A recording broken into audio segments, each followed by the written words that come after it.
Welcome everyone, and new music for a new season. Always good to stir things up. But before we go to the next episode, I just want to say thanks for taking the time to listen, share and comment on the podcast and provide the overwhelming sort of positive feedback that we get. When it started, we had no idea that anyone would listen, and approaching 50 episodes and nearly 250,000 downloads, it's still amazing that people tune in. So it'd be great if you, the listener, could help spread the word, and the best way to do that is to leave us a 5-star rating on Spotify, where you can also comment these days on your favourite episode, or alternatively, a 5-star review on Apple. Currently we have 216 5-star reviews on Spotify and 158 reviews averaging 4.9 stars on Apple, so it would be great if you could help us boost those numbers. Finally, the podcast does cost a little bit of money to produce, so if you'd like to show your appreciation for the content, you can buy us a coffee via the link in the show notes or in the Linktree links on all our social media. So I hope you enjoy this one. Thanks again.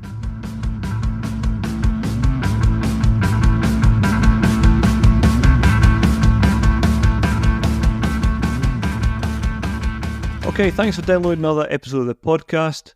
I've got an old mate on today, Kim Reid, who's a former member of the Special OP Troop, who in the Cold War were tasked with conducting stay-behind operations against the Soviet group of forces. And on this episode, we're going to be discussing the International Long-Range Reconnaissance Patrol School, and we'll refer to that going forward as Alert School because it's a bit of a mouthful. But a bit of an international call today.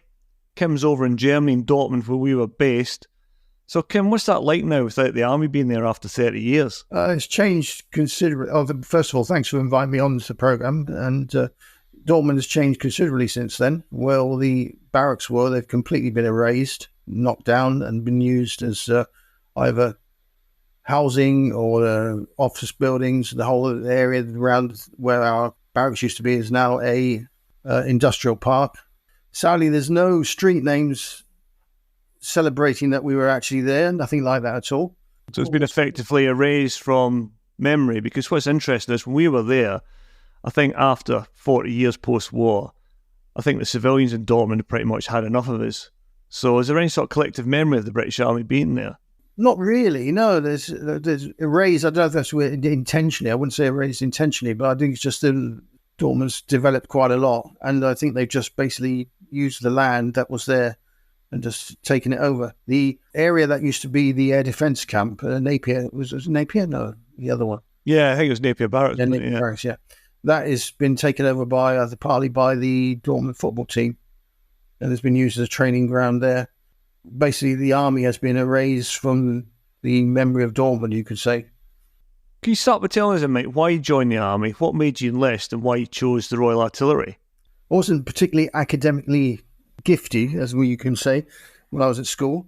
And the only thing that really struck my interest, it was history. And the only best thing about history was obviously the battles, the wars, the campaigns, anything in between. And that's really what caught my interest. And so the military side of history was the big thing that I was into. I virtually spent all my pocket money as a kid on airfix kits or commando war story books and military books. And I've actually liked the outdoors, so I joined the Scouts. That was a bit tame for me, so then I eventually joined the Army Cadets, which is like the Scouts with guns. And I was lucky enough to have a very good officer in charge, because at that time, in that period in the 70s, so the long hair was very much in everywhere. And I went to an Army Cadet unit, and the guy in charge of it was ex-Scots Guards, and he was having none of that, and it was very, very rigid and disciplined, but very, very good. He was a very good instructor, and he encouraged obviously everybody to go into the army, and it was great listening to him. And he got some very interesting stuff. And very early on, I decided I wanted to go in the army, and that was always viewed by people as a bit of a strange choice, because I was not the typical image of someone who would want to go into the army. I was very skinny, short-sighted, very quiet, and absolutely useless at sport. And when I would go to the school careers officer, he would say, well, have you considered other things? I go, no, I'm going to go in the army. And he goes, really? But in the end, I decided on the army. So basically, when I left school at 16, I went to the Army Careers Office, and my first choice was the Armour Corps. The Bolton Tank Training Ground was not very far away from us, and I was really interested in joining the Armour Corps. And they turned around to me and said, well, there's no vacancies for the junior leader Armour Corps. And so I was absolutely gutted. I didn't know there's a plan B. And then came a very good recruiter, and he said, "Have you considered the Royal Artillery? And do you know anything about the Royal Artillery?" And I said, "Well, my father served in the Royal Artillery National Service, and my grandfather served in the Royal Artillery." He went, "That's absolutely perfect." He said, "You'll be a third-generation artilleryman if you went in the artillery. And they have hundreds of jobs. They've got self-propelled guns, which look like tanks, which are almost the same." Yeah. That's the ultimate bluff, that one. Yeah, exactly. And I was going, "Wow, that's not bad. We've got rockets, we've got artillery, we've got this, explosions everywhere." And I said, "Well, okay." And he said, "You can get into the Junior Leaders Regiment." A few months after I was 16, I found myself on the way to Bramcote as a junior leader in the Royal Artillery. And most people turn around and say they absolutely enjoyed their time at Junior Leaders and how fantastic it was. I didn't really like it that much, to be honest. And I was quite glad when I managed to leave. But in the end, I ended up at 3-2 Light Regiment in Bulford. It was in Salisbury Plain, which wasn't too far away from where I live. Was that swing fire? At the time, it had 105 back howitzer. Later, it changed into guided weapons. They went on to blowpipe and swing fire. And originally, I was on blowpipe, anti-aircraft missile, and I got qualified in that. And later on, I changed to swing fire. Which is an anti-tank system based on, was that a Spartan chassis? The CVRT chassis. CVRT chassis. Because we're quite old, mate. The younger listeners here haven't got a clue what we're talking about. Yeah. We'll have to look it up in the books then, anyway. Yeah. But the swing fire was a very good weapon. It was a very good anti-tank weapon, and I think I think it went out to, I can't remember all the details. I think it went to like 4,000 meters. I think it was the longest range weapon at the time, anti-tank weapon. And you could remote the sight from the rocket, and you could have the rocket behind a building, and you could remote the sight to the side of it, and the missile would more or less pop up from behind the building, and you could hit the target. It was a very wire guided as well. Wire guided as well. It couldn't be blocked or jammed, and there was no signature to it. And it was interesting that we also did trials on this as towards the end with the firm that made Swingfire, and they were actually considering producing a drone missile, whereby the drone... Oh, even back then? Yeah, even back then, yeah. And they were considering shooting the drone out first so you could see what was coming towards you, and then that would help you to engage targets easier. How long were you there before you applied for this special OP trip, and what made you apply? I've been in about 10 years. I've done Belize, Northern Ireland, various things, Canada, travelled around a bit. And eventually, the curse of peacetime soldiering, you start to get bored. And I started to look around for other things, and I wanted a bit more action, a bit more movement. And then one day, they came across this sheet on the orders. They wanted people for special OPs. And obviously, as it said special, I said, what's so special about it? And they said, we can't tell you. And straight away, the hook is in. I said, why can't you tell me? Well, nobody knows anything about it. And so basically, I applied for that. The main meat of the matter we're going to be talking about today is the International Long Range Reconnaissance Patrol School. And once you passed the selection course for the Stay Behind Special OP trip, you had to go and attend 2 mandatory courses there. It also offered up a lot more courses than that. We'll discuss them in due course. Yeah. But I'm just going to introduce a little bit about the Lennard School, give a bit of background for listeners. So the Lennard School in Germany was a training institution based in Weingarten that specialised in teaching advanced reconnaissance and surveillance techniques to military personnel from various nations. The school provided comprehensive instruction in long-range recce operations, equipping participants with the skills required to operate effectively in challenging hostile environments, often behind enemy lines or well in front of your own troops. At the time, it offered a unique learning experience for soldiers. Bearing in mind there wasn't that much on offer to Royal Artillery soldiers that was a bit different. Normally you had to go to places like Hereford, 14 Int, or elsewhere to gain some specialist skills. So it offered a chance to work with soldiers from different countries to exchange knowledge, share tactics, techniques and procedures, and build relationships in some cases. So it included a wide range of subjects: mission planning, CQB, patrol medics course, survival and with resistance interrogation, and small unit tactics. An emphasis was placed on developing the ability to operate autonomously and effectively in small teams in austere and remote environments for extended periods. It was staffed by experienced instructors, often with backgrounds in special forces. There was a good smattering of Hereford guys there. And they led the training, and they brought real-world expertise and knowledge to create a challenging and realistic training environment. It's interesting getting down there, Kim, because I remember there was no such thing as hire cars back then. I think we went on the train a lot of the time as well. So you always got a good few beers in your system before you... Yeah, the train journey down was quite a momentous occasion. You had all your kit. You had British Army Bergens that we had, which weighed a ton. And you had this holder with your own gear. And the train, you have to remember at the time, conscription was the main form of manpower for the military forces in Europe. And at weekends, when we would travel down there, either on the Friday or come back on the Sunday, basically half of Germany seemed to be underway, especially a lot of Bundeswehr, German recruits, conscripts. And so these trains resemble something like out of the wartime, where you had people in the carriages, you had people in the galleys outside, and there wasn't very much room to put these Bergens. I think it lasted a good 10 hours or so, or 12 hours or something, the journey down there. And each mile was marked by the beer tins or the bottles that increased on the table in front of you. So what did you think of the school then, when you're looking back on it? The school is in Baden-Württemberg, and it's a very nice area of Germany. It's called Welfenkonzern. The buildings were fairly modern. They were very efficient, very German, you could say. They were exactly the same what the German recruits used or the German army used. And another thing was that the food was rather strange, a bit of a culture shock for when we went down there. And so it was an odd thing that the British used to get an extra supplement of pay for the food down there, because it was regarded that the amount of calories that you got from the German diet down there was not sufficient for the work that you were doing. And a lot of that money didn't go on food.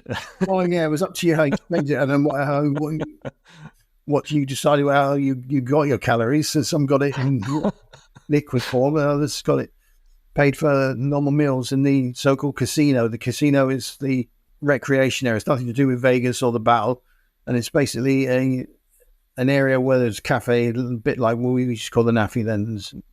So if I remember rightly, there was a connection with the Rommel of Desert Fox fame in the area as well, Kim. Yeah, there's a plaque dedicated to him by his regiment that he joined. He started his army career in Weingarten. He joined the 124th Infantry Regiment as a Fähnrich, officer cadet, that is, in 1910. He was fully commissioned a year later, and he served out to 1914. And there is a plaque dedicated to it from his regiment to him there in the town. And it's a bit strange to find things like that, because Rommel was a bit of a controversial figure in Germany. And the Bundeswehr, they named a camp after him, a garrison after him. And that itself was a bit controversial at the time. There's people within the army that said it shouldn't be named after him. Other people said, why not? And so he splits a lot of opinion in Germany. It's very unusual that someone that's associated with the Third Reich is seen in a sort of almost positive role there. That's quite interesting, because in Britain, he's actually viewed in a more positive light. But I think a lot of that's down to his own myth-making, post-war myth-making, the fact that the war in the desert was not exactly a gentleman's war, but it's pretty much a war without an effect on population. So it's interesting to see that he is a controversial figure in Germany. Yeah, he's obviously anyone associated with Hitler, and obviously you could say that he was doing a job. And he was famous actually before the Second World War. He was quite a bit of a household name before. He had quite a lot of successes in the First World War. He was very famous, and he wrote the famous book Infantry Attacks. It's like I said, they have a mixed opinion of him. So it's very rare to find anything dedicated to people that are associated with the Third Reich in Germany. Yeah, I was listening to a podcast about him recently, and he won the Blue Max, and my French is appalling here. I think it's called the Pour le Mérite, which was their version of the Victoria Cross in the First World War. And he basically did that by almost single-handedly getting, I think it was an Italian battalion to surrender up in the mountains. And he's from quite a lowly background, but the fact that he had the Blue Max enabled him, it gave him that sort of kudos to advance himself. And he was a bit of a self-publicist, and if you look into it, he was actually a fan of Hitler at the start of the war. It was only as the war went on that he sort of started changing his mind. Well, at least he changed his mind. Some people never change their minds. Yeah, good point, mate. Yeah. So, yeah. And there was that bar down the town as well. What was the bar called? Can you remember? Swinging Doors. Its proper name was Schinderhalles. I never knew that. Schinderhalles is a bit of like a Robin Hood guerrilla type figure. So very apt for the looks. Yeah, that's what I mean. Yes, it's but it was known as Swinging Doors because I don't think people could pronounce it when they were drunk, and So they just called it the swinging doors because it had a Western-style doors as you went in. There you go, mate. You learn something every day. That's why I like doing these podcasts. Yeah. It wasn't all drinking and eating and travelling down by train. We had to do some work when we got there. So what courses did you attend in your time at the school, Kim? I did a total of 8 courses there between 1984 and 1988. And just as an explanation, there's some people who might have done these courses well and say, well, I didn't do that in my course. The courses were constantly changing and developing, and sometimes they changed the name slightly. So my experience on the courses might be different from some other people's. But basically the courses were the recognition course with the recognition refresher, the battlefield survival, as it was known, the escape and evasion course, the medics course, alert medics course, CQB, and the patrol. And there was a thing called patrol leaders, which was actually a pilot course when I did it. I don't know if they continued with that. Yeah, they did. I think it later got named the alert leaders course. Yeah. Just trying to give a breakdown of each of those courses, just to give people an overview of what they were like. The first one that we had to pass was, well, first of all, when you got there was the administration. You got a talk by the camp commandant. Then you had a fitness test, and the fitness test was based on the British Army basic fitness test. And obviously, you had a very high standard of fitness on the course. And the only course that didn't have a fitness test was the recognition course. But the rest of the time, you did the fitness test first. Very competitive between the nations because no nation wanted to come over last, even though you were well within the time. It was always like, oh, he was last. The recognition course was, you definitely had to be fit in your mind for that one. That was one of the most intense courses I think I've done in the Army. We had a lot of training before we went with recognition. And most people say, well, at the time, I remember doing, when I was in a swing file, we had a recognition test. And I think they gave you like 30 or 20 tanks, vehicles that you had to recognize. And they were all, every time you got a picture, you got this Jane's type picture or these Airfix type box top picture of the tank or vehicle, and you could recognize it from there. And on the recognition course at the LERP school, it was just like incredible. There was pictures taken in murky garages on the back of flatbed trains, heavily pixeled somewhere, or in fog, in mist, covered in tarpaulins. We're very used to seeing intelligence nowadays, which is everything from drones. Yeah, we'll just send a drone out and they'll take a picture of it. And you have to remember in that time, there was no drones. So all these pictures were done by human, and probably a lot of them done by the missions that were there in the Warsaw Pact nations. But someone had to recognize this vehicle in the field, get close to it, take a picture of it, and possibly put their life at danger, probably taking pictures of this. So there was that was the guys in the Brick Swiss mission up in Berlin, wasn't it? A lot of that. I always remember turning up there, and as you said, we all did the prep. And we thought we're pretty well prepared. And then you get these slides coming up that showing the 2 rear wheels of a tank, and you've got behind a bush, and they end up coming out in the entrance test you did and getting 40%, and leaving there thinking, yeah, I've got an uphill battle here. But you also did things. You didn't just do vehicle recognition. You did tactics, uniform recognition, map marking symbols, and all that just added to the challenge, didn't it? Yeah, it was a very intense course. I mean, it was one of those courses. We didn't finish at the end of the day. You spent at least 1 or 2 hours doing your homework, and there was obviously some people that had more of a talent for it than the others. Every evening you had a slideshow. You had slides in your room, and you were trying to remember all the various vehicles. I can't remember how many vehicles. I think I wrote in my article how many vehicles there was. But you covered everything, every Warsaw Pact vehicle, and that was from SS-21 down to, I think there was like a soup trailer somewhere for some army. Everything was covered. There was antenna configurations. So basically, you're looking at a configuration of antennas poking up through the woods, and you should be able to tell from this configuration what type of communication system it was. And I remember they did things like they'd flash up a vehicle, then they'd say, and 10 minutes later, this vehicle appears. And 10 minutes later, these 2 vehicles appear. Yeah. And from that, you had to work out the likely formation that was going to come in front of that. So it would be like the vanguard recce element of a motor rifle division. A lot of thinking behind the pictures as well. Yeah, there was the so-called signature equipment, which is a certain group of vehicles. It was a bit like learning sort of like a formula for something. You could see this evolving in front of your eye. And some people say, well, what's the difference? By that, you could tell which level the attack was at. Because obviously they would do attacks which would be diversionary attacks, and the main attack would be somewhere else. So if you could give the information about what type of equipment in there, that it gives the people at the higher command exactly what's going on the battlefield and where the main force is. Very important.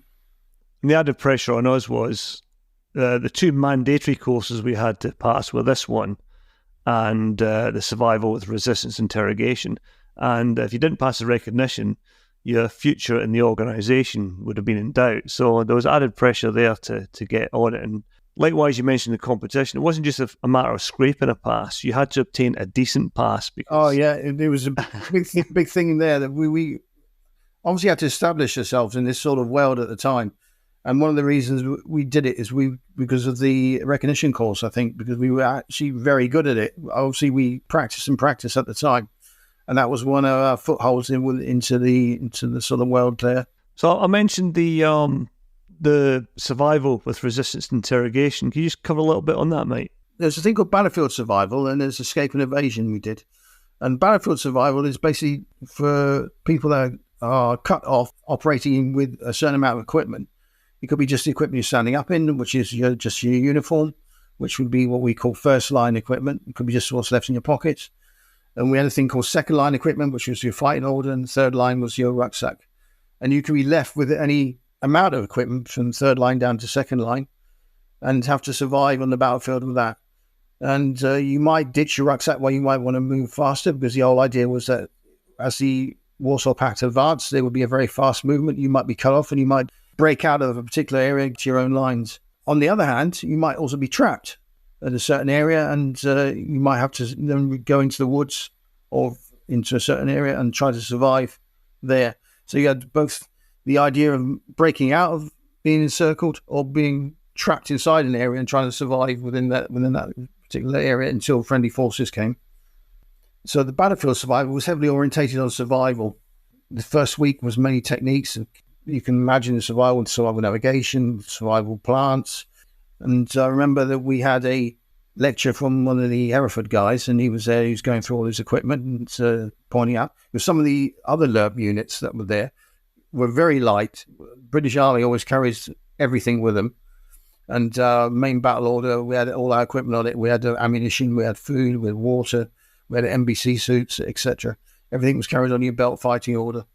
And a lot of the other units just have ammunition, maybe water, and they would have nothing else. Everything was carried in a rucksack. And we were there at the lecture and being shown this belt kit. And he went through everything, and at the end of it, said, any questions? And obviously, we all put our hands up and we said, where's your NBC kit?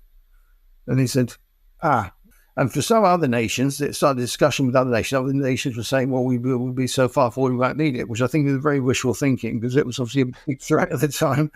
NBC is a bit of the ugly sister of all the military skills. Yeah, nobody wants to go teach it or learn it, but it's one of and it ruins the look of your belt kit. Absolutely, yeah. It looked very stylish. It's very stylish silhouette until you put that thing on it. And they started a discussion, and he said, "Well, you're right. I'm going to think about this." And he went off. The guy from Hereford. The next day, he came back and said, "Reference your question yesterday." He said, "He came back with his respirator on his belt and all his NBC packed inside the respirator case, all brand new." So we could also change minds down there as well. Yeah. So NBC was just hated, and basically whenever we deployed, even this stay behind role, you were basically an NBC kit after 24 hours of the deployment, and you stayed in the NBC kit pretty much till the end. Yeah, it was a big theme. And the British NBC kit was very good in comparison to a lot of other NBC kits. Americans was very thick, also very good, but very thick, and we had a good balance. I think the Germans, all they got was like rubber boots, gloves, and a poncho and a gas mask. Good luck with that. Yeah, exactly. Yeah, I think they were still living in 1914, I think. You had the battlefield survival, then you had escape and evasion. And that was this where they did the resistance interrogation? Yeah, that's it, exactly, resistance to interrogation. Yeah. And there you got the emphasis was more on what happens if you get captured. Because before was to avoid capture, and now you've actually been captured. So just to interrupt, mate, did you do this as two separate courses? Because when I did it, it was all done as the one course. Yeah, it's two separate courses. Because when we went down there for 6 weeks, which was a fantastic time. And you're just doing courses after courses. And we did battlefield, we did recognition course. It was like going up the ladder. And you did battlefield survival. And then you did the escape and evasion course. And the escape and evasion course was if you are captured, what do you do? And obviously you have to try to get away as soon as possible. And this would involve you going through preparing for eventually for the escape and evasion exercise at the end and resisting to interrogation. A lot of times, some people say that the LERP school one is an easy course. I wouldn't say it's easy, not by any chance. I think that mostly in England, where people did their escape and evasion courses, they were out in somewhere like Hereford or Dartmoor or in Scotland somewhere. It was pretty miserable. They spent most of the time lying in ditches. In Germany, they just let you loose. You were just out in the countryside and let loose in the local population. And you would have a series of RVs, meeting points. This would simulate an escape line, and this would channel you into a certain area, make it more harder for you to hide from the hunter force who was in the area trying to find you. And obviously, the hunter force makes the difference because they are out to get you. That's what puts the excitement, puts the pressure on you out there to avoid capture. Yeah, because if you did get captured during these courses, you'd end up with a little few hours undergoing stress positions and interrogations before you even went into the main interrogation. So you certainly didn't want to get caught. Either they would pick you up and then they would dump you off about 10 kilometres behind where you already were. So you have to do the whole distance all over again. We had on our course, we had I think it was the Irish Guards. They were there for some time. We also had GSG-9, which was the German counter-terrorist police, doing what they do, which is catching people. They were really determined out to get everyone of as many people as they could, and they didn't take any quarter. If people don't know what GSG-9 is, because they've been overshadowed a bit in the past, it means the Schutzgruppe 9, and that's basically they are from the border police. And Germany has a federal system, a bit like America. Each state has its own police, and then they have a police that covers the whole of Germany, a federal police. And these are from what was known at the time as the Bundesgrenzschutz, which is like a paramilitary police. I was actually captured by one of them at one point, and they wanted to turn hoses on us to make us talk. But luckily, it was stopped by their commander, who came in with almost Hollywood timing. Said, why did he stop it? Was he feeling sorry for you? No, not at all. When I was caught by them, we were trying to escape, and we were walking down the road at night, and there was this van to the side of the road, and every one of their vans started with BGS, Bundesgrenzschutz. And I was with this other guy who was from the Paris, and we looked at him, we said, what's that van down there? And we approached it carefully. I was trying to, it's got BGS on the number plate. He said, we're going to go back. Got so far, I never got too near. And the next moment, this van exploded. They just poured out with MP5s, torches on them, screaming. That's like I have a war film. Stay bleiben, stay bleiben. And we just ran. And from one end of the road came armoured Mercedes with blue lights on them. They were coming in behind. And we just ran, and we split up.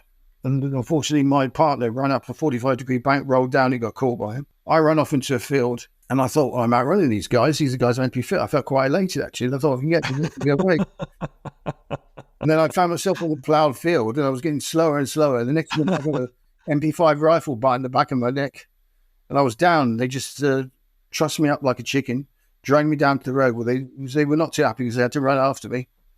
And they stopped us dumped us in this town where they had their command post. Dumped us right in front of basically a pub. Just weeks before, GSG-9 was the first of Germany's specialist unit. They're very bit cagey about specialist units in Germany, and this was the first one. Was that historical? Yeah, a bit, yeah. So they were under a lot of scrutiny, and this was their sort of first unit that they were quite proud of. And there'd been a big magazine article a few weeks before, lots of colour pictures. And so people who knew a lot about them, and we were dumped in front of this pub and just sat on the road in front of it. And there was blue lights everywhere and armoured vehicles, and they were there with balaclavas on, machine guns, the whole thing. And we're covered in mud, plastic cuffed. And obviously people coming out saying, what's going on here? And the Germans are using, the German police then were using the same equivalent. Nothing to see here, move on. And it was a bit hard to sell. We had a big crowd of people around us just staring at us like exhibitions at a zoo there. They took us back to their HQ and made us strip off completely naked underneath a lamp, and they were all around us, and then we kept questioning us saying, well, Amerikaner, Engländer, Pilot, Green Beret. Can't ask that question, so which was a standard thing at the time. And then they were like nodding and rubbing their chins, and the people, they were whispering in the background. They said what they're doing. They were obviously planning something. At that point, their commander came in and basically said, what you're doing is you're not meant to be doing this. Yeah. You'd overstep the mark. Yeah, just a bit, yeah. And it was only later we found it from the DS. Their commander transported us back to the DS, and we were bundled into a armored Mercedes. And you can see the slots in the doors where the MP5s were kept and everything. And they had a communication system at the time, which was amazing. And these guys just shot off for the night with these cars, these armored cars. And they took us back to the DS and dumped us off there. He basically said, well, the guys were going to turn hoses on. They were just curious as to what unit you were. They didn't want to know anything else. As soon as you said, I'm para or whatever, that was it. Okay, that's all. Oh, we've got a para. Mark that off. That sort of interrogation you're talking about there, probably handy just to have a quick overview of once you get caught. So basically you did all these checkpoints, and then at the final checkpoint, they would set up a capture scenario. Yeah, and then exactly. You're carted off for a 24 hours resistance interrogation phase. So you just cover briefly your experiences there. The last phase is that you basically channeled into an area whereby you gathered together. And we had to cross Lake Constance, which is part of the Bodensee, which is a small lake. And the thing is when you're there, one part of that lake covers Switzerland. And so you go, when you see these films about people trying to make it back to Switzerland, the Great Escape and things like that, you have a little bit of an inkling what it must have been like to be someone trying to get back to your own lines, trying to get to Switzerland and moving in the local population. And the tension must have been incredible.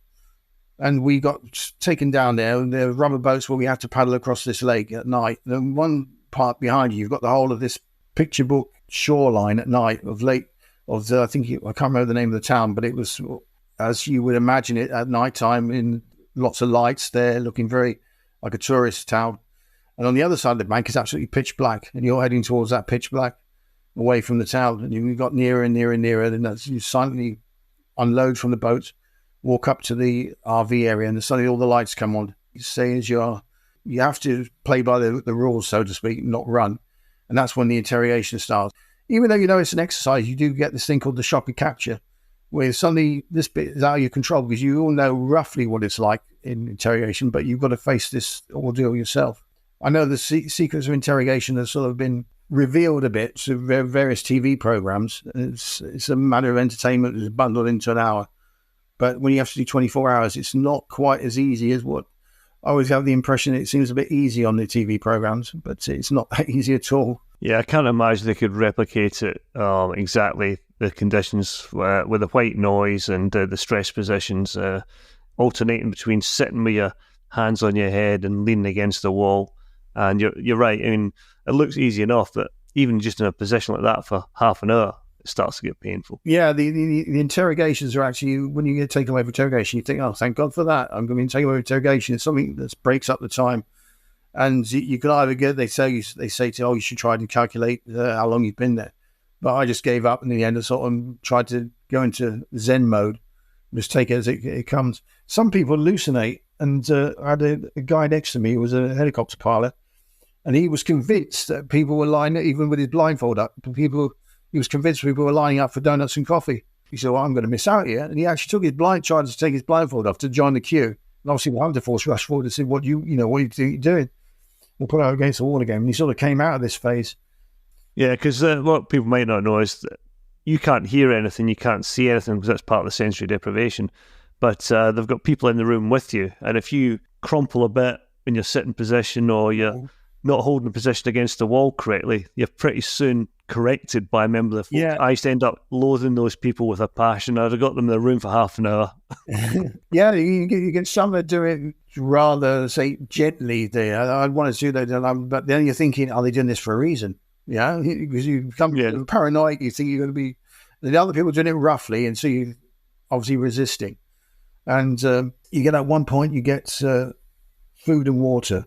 They basically just push a cup of water, plastic beaker of water underneath it, and you drink that, and they push out a mouldy piece of bread, and you eat that, and so that's your rest. And then obviously that lasts for 24 hours. And at the end of it, you're then taken into a room, and then there should be an umpire there. It's usually someone that you know from the course, one of the instructors from the course, because lots of people believe that if you go in there, someone says, I'm the umpire, the exercise is over, you can say what you want now. They say, no, you're not. They actually keep carrying on. I'm not going to say anything.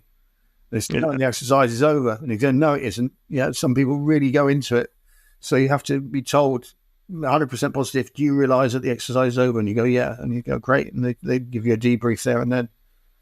And that was another mandatory course for us. And going back to what you said at the start about the courses in the UK and the course in Germany, I did both, unfortunately for me, because when you got promoted to sergeant in the unit, one of the promotion courses you had to do was the Army Combat Survival Instructor course at Hereford. Yeah. And then you still had to go through another 24 hours resistance interrogation. So I had the dubious pleasure of doing it twice. And I did the Lit School one in winter. Yeah. And let me tell you, as you know, a southern Germany winter is not pleasant if you're not wearing the right gear. Yeah. Yeah, it's not kind.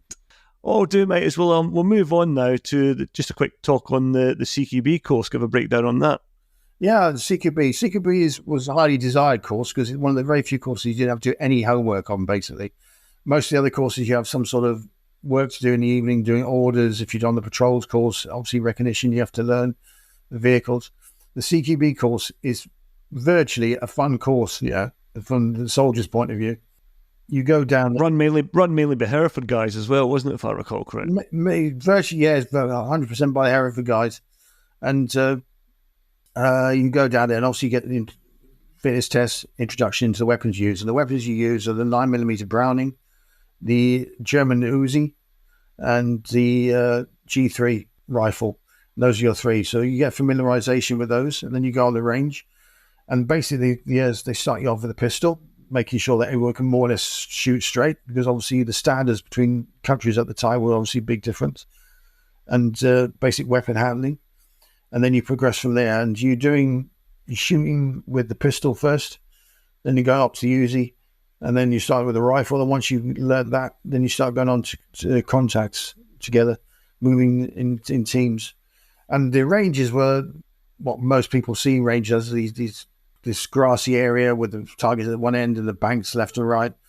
And what the Hereford guys would do, they would set obstacles. They would put oil drums on there, wood blocks and things like that, and that would provide you cover to move around. They were very imaginative, very excellent instructors. And you would start doing contact drills on the range, and you would go through the contact drills. You would do basic contact drills just from the front, and you start doing from the side.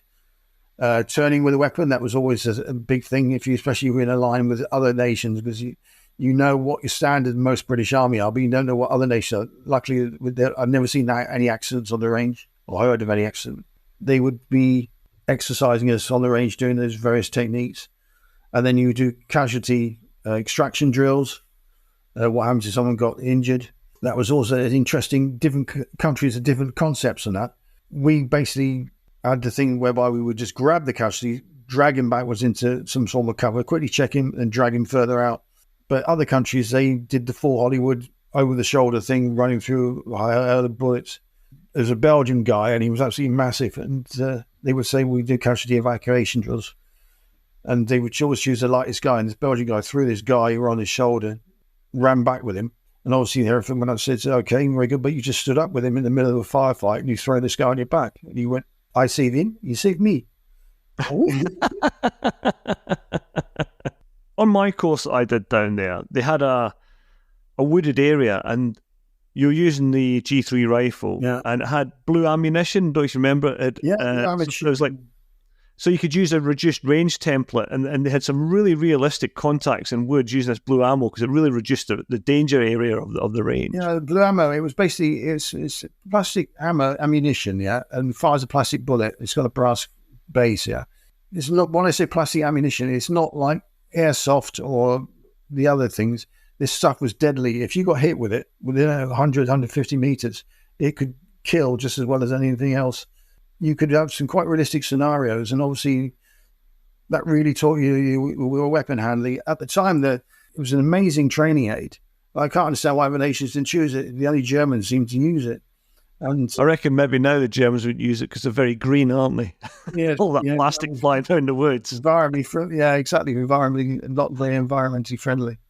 And we used to do all contact drills, and bullets whiz past you, bits of bark would be being taken off around your head, ears.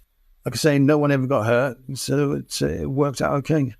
When you went in these courses with other nations, it was very easy. The British are quite arrogant, and it's very easy to sneer down your nose at other nations and think, your army's the best.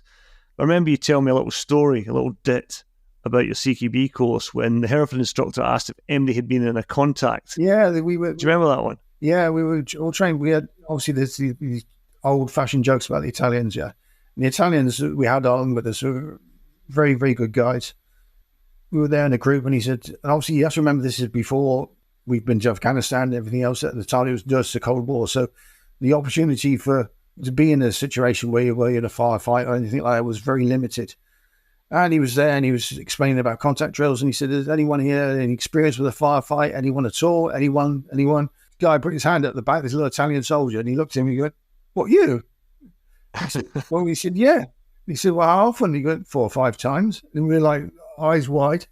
And he said, "Well, what's that?" And he said, "Well, fighting the mafia with the Carabinieri." And he'd been in quite a few contacts, and he basically said what it was like and his experience of it.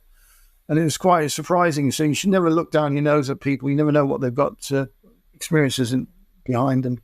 No, I mean, I remember the challenge of my CQB course, and you had to do a biathlon. So basically, I can't remember, it was like a run of a couple of Ks, a range shoot, and then a run again of a couple of Ks.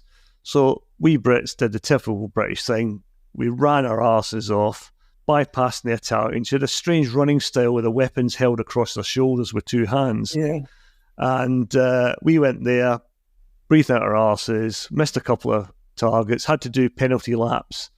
And the Italians were always really good shots, and even their laconic running style and their accurate shooting meant that they beat most of the Brits. Yeah, they're very relaxed. I used to enjoy hearing them. When you're on the actual range and you've got these commands, you've got contacts and you've got magazine, and these have been screamed down the range at the top of their lungs. And when the Italians used to do it, it sounded like an opera going on. It was amazing. See, they were still in combat, but I used to enjoy watching them. They were very, very good guys there. Yeah. And one of the highlights of that course was the visit to the Heckler and Koch factory, which they stopped. But did you do that visit as well? Oh, yeah, we did that. It was an amazing day. They basically take you out, and Heckler and Koch is obviously the German manufacturer of weapons. And they have a very good, aggressive policy of selling their weapons as well. One of these things was, obviously, at the Lep School, you had the whole of NATO there. This was the opportunity to introduce their weapons to the troops there. And you would be first taken off to a very good restaurant, very good quality restaurant. And we were wined and dined. And for normal soldiers to be corporately entertained, so to speak, at this time in life was very unusual. And then they would take you off to their test range. I expected to go to some sort of Willy Wonka type arms factory. And you travelled out into the country, and you were travelling deeper and deeper in the country, and you came onto this like a farmhouse, which is more like an Airbnb weekend retreat. And attached to the back of that was a range. Then you would go inside, and they would have an indoor range, and they had at the time we were there, the PSG-1, which was one of the first semi-automatic sniper rifles that was specifically made for sniping. But most of the time, most other sniper rifles at the time were all bot action, and they went into this. It was quite a bit of a heavy beast, and it was used by the police mainly. And you had a competition there. You had 3 rounds where you shot at a normal round target, and there was a 10 in the middle, and you had to get it in the hole on the 0, the 10. And whoever could get all these 3 rounds in that 0 then won a small prize. It was just a small thing, which was won by a 473 guy, by the way. Was it you? No, it wasn't me, no. I always remember you being a good shot. Yeah, I'm okay. And but it was won by someone else. So we the kudos for winning that. And he got a book, and he got a Stein and several other things. And then he went on to the range. Now, if you like weapons, this was like the ultimate day out. They would just show you everything Heckler Koch made. They just had there. And their system was with this. They got what they call a rolling bolt system there, and all their weapons had the same system. So if you could learn how to strip one, you could do the rest of them. And they had the light machine guns, they had the pistols, they had the MP5 in all its form, which I absolutely loved. And you just spent the day shooting at it. Someone load your magazines for you, and they just shoot. Yeah. So it was like being... Did they clean the weapon at the end as well? Nah. That'd be the ideal range day, though. Yeah. No, it was absolutely brilliant, and they just shot away, and you had a chance to shoot everything. They even shot the side when we first got there. He shot. There was like a meadow, come lawn type affair in front of the building, We went out there and he had the MP5 with a silencer on it. He actually shot the MP5 on this lawn in front of the house. So we're not going to disturb the neighbours. And shot that into the ground and fired a CS grenade off. It wasn't actually CS; it was a drill one. So, but he just fired that off in this meadow. And then we went around the back to do the actual shooting. And you had to. Then at the time was quite a big thing. You only sort of seen on sort of spy movies, and was the MP5 in the case, in the briefcase. We shot that, so you could feel like James Bond for about a second because it sort of took the whole magazine to go. We've covered a lot of ground there. I think what last course we'll cover off a bit of an overview on is the LERP Medics course. So can you just tell us a little bit about that? Yeah, the LERP Medics course. A lot of people might ask you, so why is there a special course for long-range patrols? Everyone's taught first aid in the army. And normally, as a normal soldier, if once you're injured, the procedure is that you should be then taken back to either a first aid point where you're collected at this first aid point by your own regiment or by people from the medical corps, and then you'll be transferred back. Long-range patrol, you've got no options whatsoever. You're entirely reliant on yourself. And you have to remember that the war, if we had a war in Europe at this time, there would be no air, probably around like without air superiority. So once you're wounded, you're left alone to your own devices. And the long-range medic would have to treat you with a very limited amount of drugs and equipment that he had. And that would be for short-term care and long-term care. It's very unlikely you would be able to be extracted from this situation.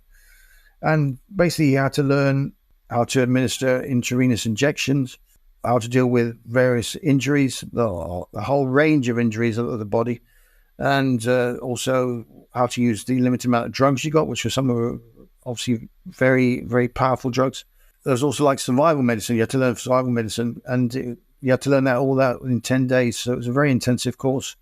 I remember getting practice on each other with putting in IVs with like I can't remember the size of the needle, number 12, which is like an oil pipeline. Yeah, you start with this very small one, which you think, oh, so go manage that. And then as you, after a couple of days, to send, I'll put this in you, and you go, Jesus Christ. And looking like junkies as you're going down balls each night. It looks terrible afterwards. Yeah, you have to remember you do this every morning when you go in. It's like it's like you would normally go for your morning run in a unit. This stuff was like you unless you extracted a half a litre of blood from each other every morning. You have to be so practiced at it, and you just went through all this training, and it was highly intense. We basically had instructors from the Green Berets who are absolutely excellent. And the American system, you can, whatever you say about the Americans, their medical service is absolutely excellent for the military medical services. Especially back then when the British Army wouldn't even consider a tourniquet. Yeah, exactly. I mean, there was sort of standard kit they were issuing.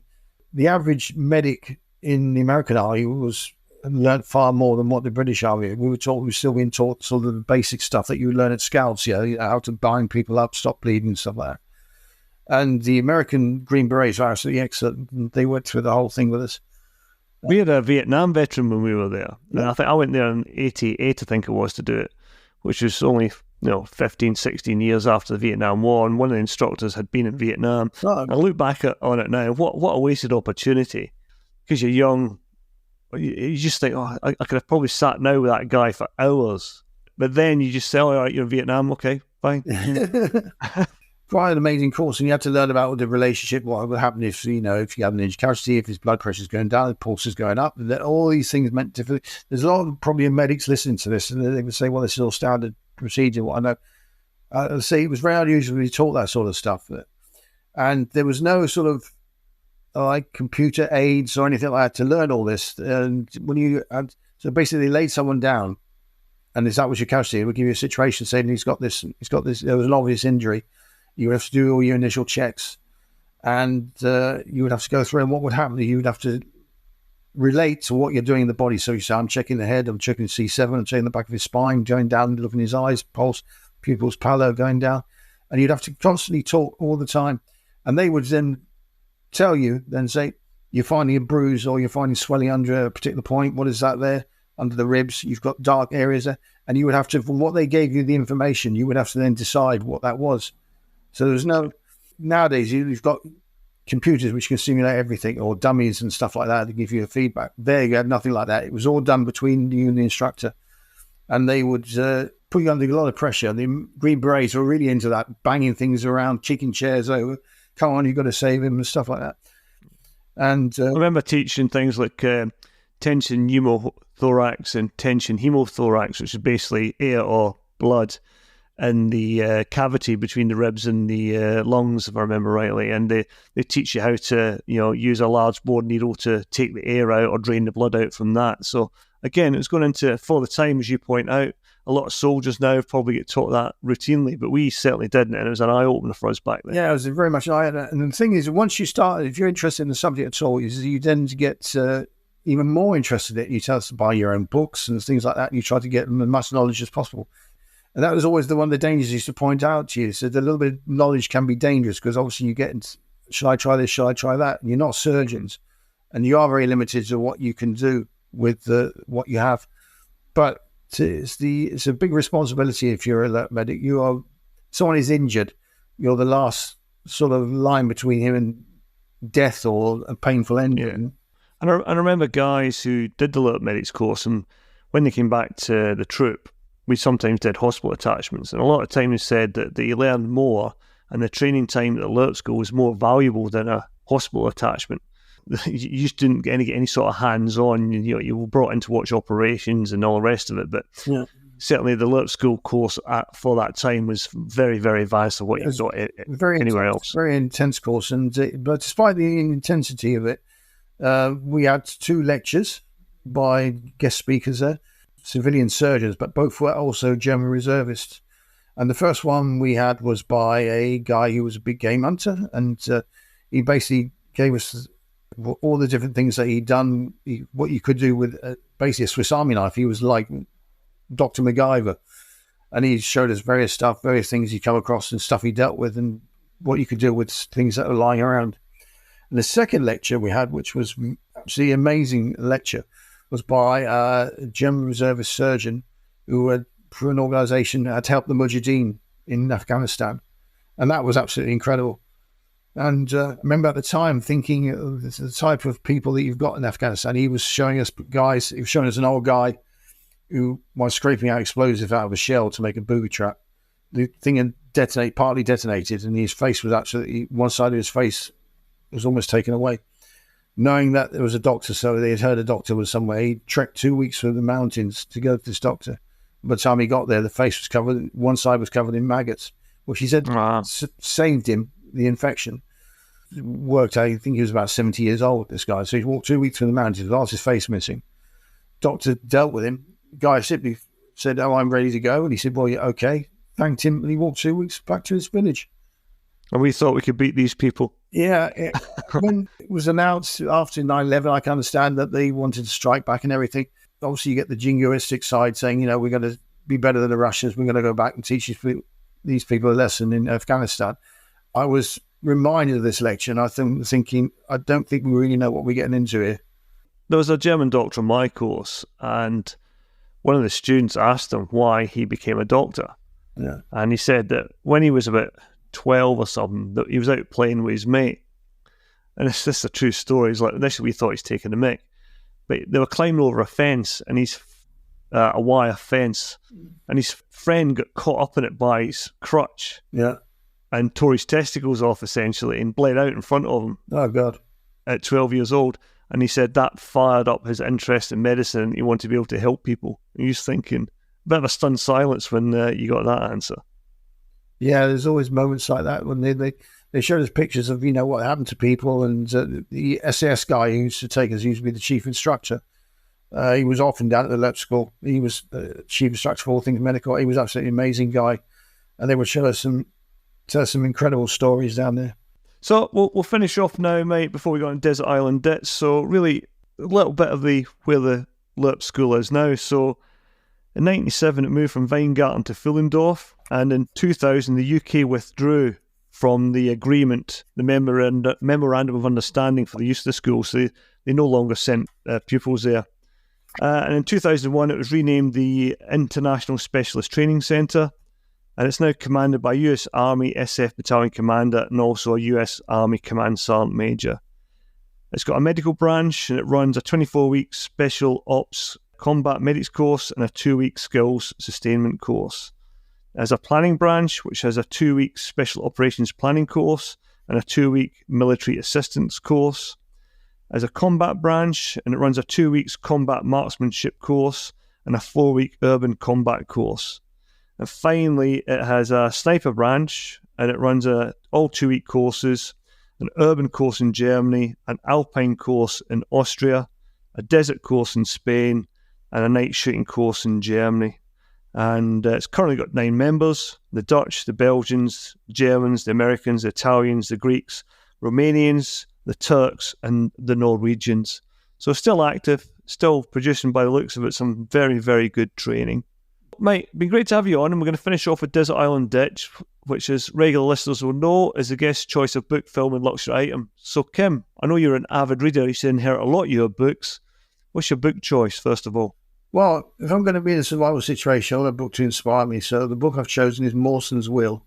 That is a book about the Australian expedition to the Antarctic in 1911. It happened virtually simultaneous with Scott's expedition. And there was a guy called Douglas Mawson who was described by his contemporaries as Australia's Nansen. He decided to have his own expedition to go and find the magnetic South Pole. And he basically went there with 3 guys, very small, tight-knit team, which we can sort of relate to. And as Scott's team expedition was basically based on naval, the rank system or the class system, his team was very informal. And he had with him a guy called Exvier Mertz, which was a Swiss officer, and someone with the fantastic name of Belgrave Edward Sutton Ninnis, who was surprisingly enough a guards officer. They went out on the way there, everything was okay, and then suddenly they lost one of their expedition. And it happened so suddenly that in the book, it really is a shock how it happens. You can relate to this if military-wise, because if something happens, someone that you like or one of your comrades is suddenly taken out of the game, killed, it can be a shock. And then afterwards, the whole expedition went down the drain, and basically it was a battle for survival. And it's one of those books, if you think you've had a bad day, read this. I've never heard of that expedition. I'll have to have a look at that. Well, it's described by Edmund Hillary as one of the greatest stories of polar survival. So that's a good recommendation for someone who should know. Absolutely. Yeah. So what film have you picked? Right, let's see. A film I've chosen is one of the greatest films of all time, Akira Kurosawa's 1954 film, The Seven Samurai. Which The Magnificent Seven was based on, if my film knowledge is correct. Yeah, but everybody knows it from the cowboy film. So, yeah, well, I know the story. No, you should actually see the original film. Bit of a spoiler. It's 3 hours long, black and white and Japanese. Well, my sister-in-law is Japanese, so maybe I can get her to interpret it for me from the... It is probably one of the greatest films ever made. It's an amazing story. And yeah, everyone knows the rough story about the guys who are the professional soldiers who are chosen to defend the village against these warlords. The type of film that it is it goes really into the character development. There's combat scenes and they're very gritty for the time. We obviously, the Westerns were very glamorous, but these ones are very gritty. The actual end battle is filmed in the pouring rain and mud. It's well worth watching. You should see it once in your life. It should be on your bucket list of films. Well, you've just put it on mine, mate, so yeah. I will have a look at that one. I've heard of it and I've read a lot about it, but I've never watched it. So bearing in mind what we just talked about, is your survival choice a samurai sword? You said luxury item. Now, luxury is relative. And I thought, what sort of luxury are we talking? Are we talking Palace of Versailles luxury, or are we talking just left and standing in my underpants? I assume that I've got the basics of my survival if I'm on an island. Well, you never assume in the military, no, Kevin, you know that. No. Well, you said luxury item. So I think I'd go for the one of these poncho hammock mosquito net combinations. Oh, yeah, good choice. Yeah, because it gives you shelter, stops you being bitten to death, and you're off the ground, because there's no way of sleeping on the ground in the tropics at night. And as an old jungle handler yourself, mate, a hard-won experience, no doubt. Put your torch down on the ground at night and see what's crawling around. There's no way I'm going to be down there. And what's falling on you from above. Yeah. Okay, that's fantastic. My book choice this week, we just talked a lot about navigation there, so my book this week's Longitude, the true story of a lone genius who solved the greatest scientific problem of his time, and that was finding longitude at sea. So with no ability to measure longitude, sailors were navigating in the dark, literally once they lost sight of the land. And this is brought on by a catastrophe in 1707 when 4 English warships sank off the Scilly coast with 2,000 lives lost. So in 1714, British Parliament established a £20,000 reward for anybody who could devise a reliable method of finding longitude.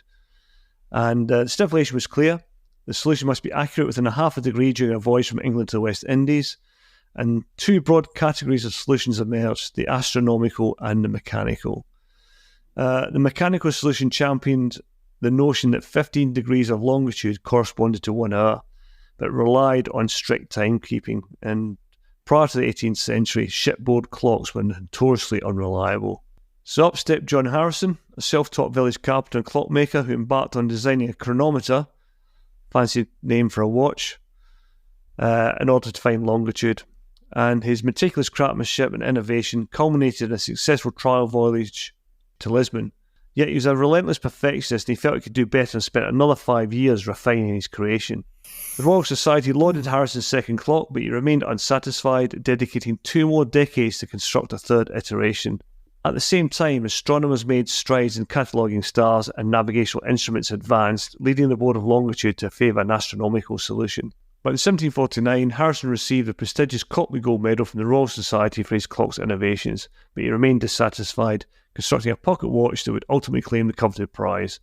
And after numerous tests and a protracted struggle, he received half the reward in 1765, but had to fight for a final payment in 1773. Interestingly, Captain Cook, on his second voyage around the world, took a pocket watch designed by Harrison and used it to make accurate maps. So one of the biggest problems with Harrison's chronometer was the cost, at least £400 back in the day when a sextant and tables cost £20. But 15 years later, the price would drop to £80 and would keep going down. And by 1815, over 5,000 chronometers were in service. So the book is a tale of an eccentric genius, a man of humble origins, locked in a battle of wits with the scientific elite of 18th century England. It's highly recommended. So that's it for another episode. Thanks to Kim for coming on the podcast, and to you, the listener, for your continued support and suggestions. Please keep them coming, and our email and social media links are at the bottom of the show notes.